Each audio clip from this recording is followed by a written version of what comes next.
রসুন 180 টাকা। এর বেশি যদি আপনাদের কাছ থেকে নেয় তাহলে আমরা যেখানে থাকবো আমাদের জানাবেন। আপনারা যদি আমাদের সাহায্য করেন তাহলে আমরা দেশটা আগাইতে পারবো। এখন সবকিছু আপনাদের উপর নির্ভর করবে। সকলকে ধন্যবাদ। আসসালামু আলাইকুম।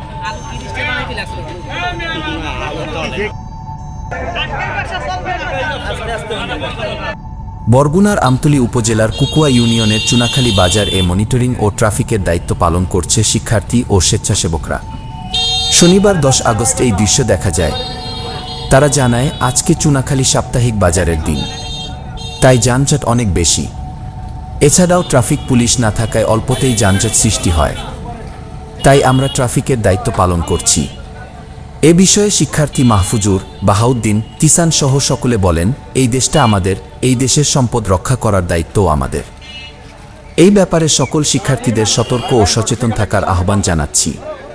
সাধারণ শিক্ষার্থীরা আন্দোলনের মাধ্যমে তাদের যৌক্তিক দাবি আদায় করেছে। অনেক চড়াই-উতরাই পার করতে হয়েছে। এখন আমাদের দেশকে আমরাই সাজাবো।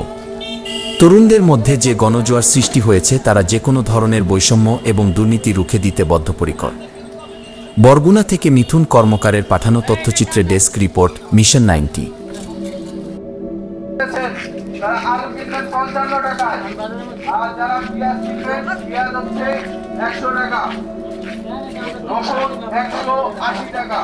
এর বেশি যদি আপনাদের কাছ থেকে নেয় তাহলে আমাদেরকে জানাবেন।